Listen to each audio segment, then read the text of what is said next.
Hey everybody, there are two websites out there. I'd bet that 99% of prospectors out there in Australia have no idea even exist, and they are invaluable in finding lost gold deposits, well, locations, wouldn't say deposits, almost anywhere in Australia. In the 1890s to the early part of the 20th century, teams of prospectors would wander across the continent looking for gold.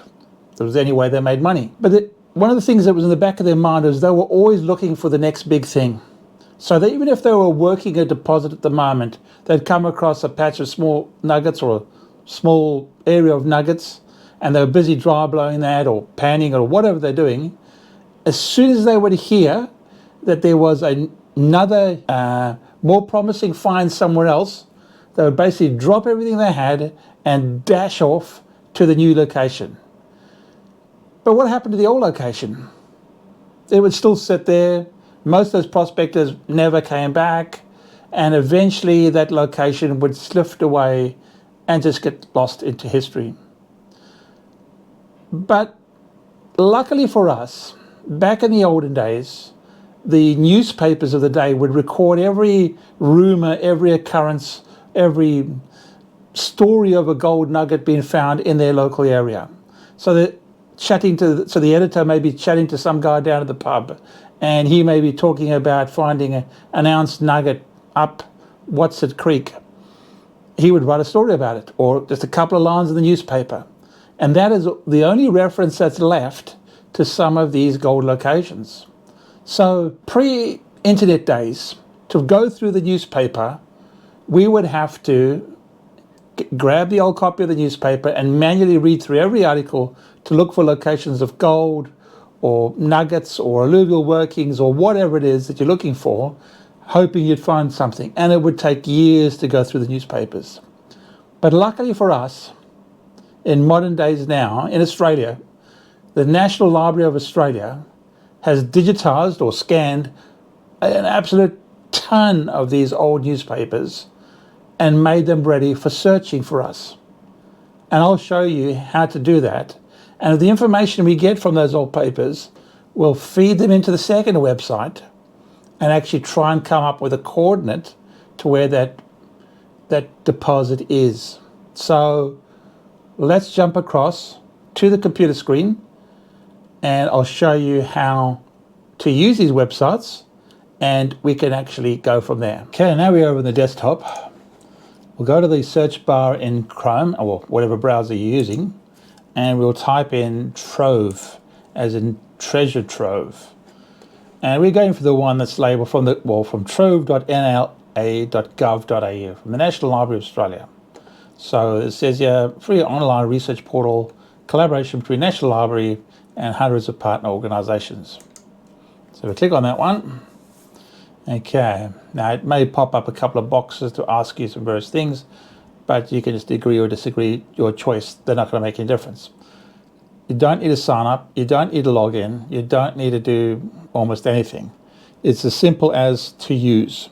So what we're going to do here, we'll go into the search box, and as you can see, my tooltip has already popped up. So let's imagine, for the sake of simplicity, that we're going to look for some gold around Norseman. Yes, I know that Norseman's all covered with mining leases and you can't get in, but just for grins and giggles, we're going to pretend we're looking for some gold around Norseman that we can go and use for the metal detector.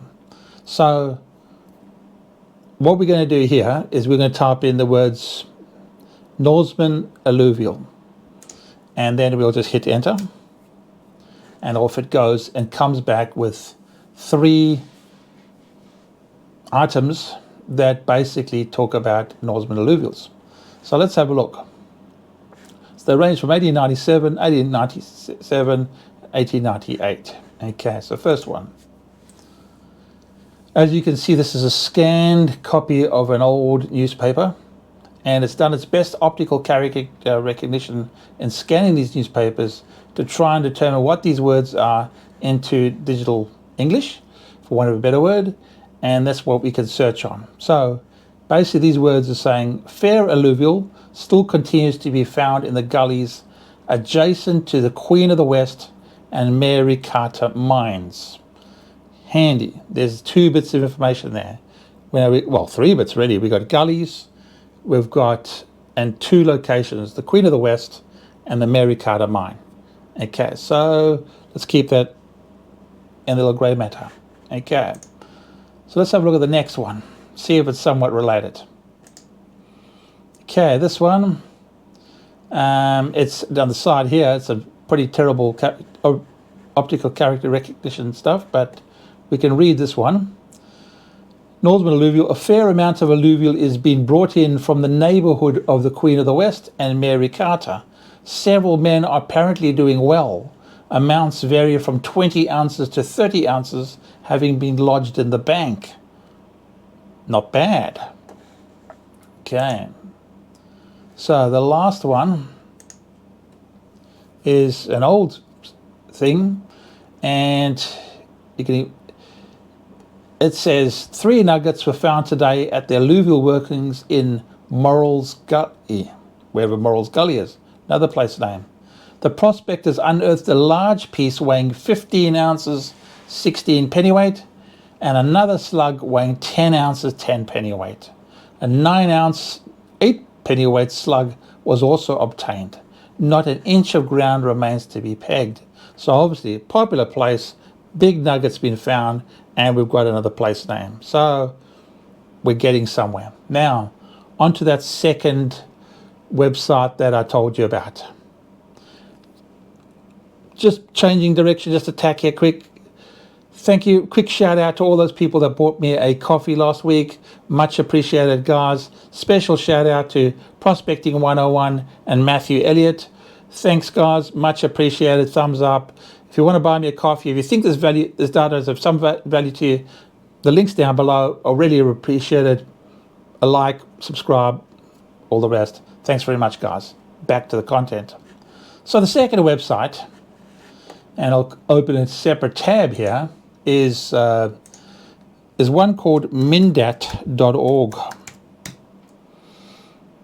And it's a mineralogical geology mines type database for the entire world. And so what you can do is go to the search option here and go down to localities and type in one of the names that we searched. Now, I've obviously been here before, as you can see. I've typed in Queen of the West and search. Goes away, thinks about it. It comes up. There's 14 locations in the US with a location called Queen of the West and 7 in Western Australia. Now, if I scroll down in the table below, it's got Australia, Western Australia, Dundas Shire, Norseman, Queen of the West. That's our location. Click on that. Bullseye, we have the Queen of the West mine. Now, it's got a bit of world topo, it's got a bit of Esri satellite, nothing too special, but it gives you some sort of idea. There's obviously a major road going past, major freeway over here, so it's looking quite promising. Oops, let's turn those things off.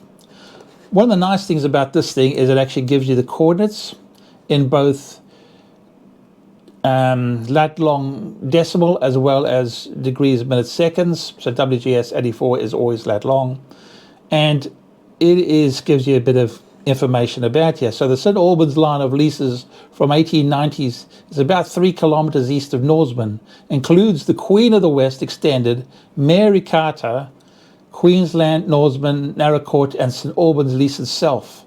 At the northern end and richest of these mines was the Queen of the West. So I think we've sort of honed in on where we want to be.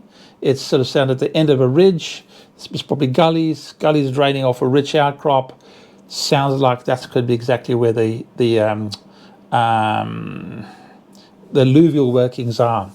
Now, further on down the bottom, it talks about shafts being sunk up to 55 feet. So this is an area. Now, what I would do, type that into my favorite GPS app, drop a pin, keep it for the next spot. Do a whole bunch of this research, and you'll be amazed what you can find. Not always going to be easy like this, where we found the Queen of the West in the Mindat. You may have to do a bit more searching, but if you can come up with, and sometimes in the old reports, the newspapers, they will say, 25 miles northeast of town, just off the such and such a road. Well, call up Google Earth, turn on the satellite imagery, measure at 25 miles, go in the northeast direction, especially look for roads. There's a good chance that the current road is very close to the old road, but if not, just make sure you're not being biased by the new roads, and see if you can find some more workings, and that may be your location. So I hope you guys find some value in it. I hope you find some good locations. I'd love it if you could just drop a comment at the bottom to say, this might work for you. It can work for anywhere across Australia, not just WA. So this is the matter of Queensland, Northern Territory, New South Wales, wherever. It's a national database. So use it, guys. You might be surprised what you find. And I'll see you on the next video.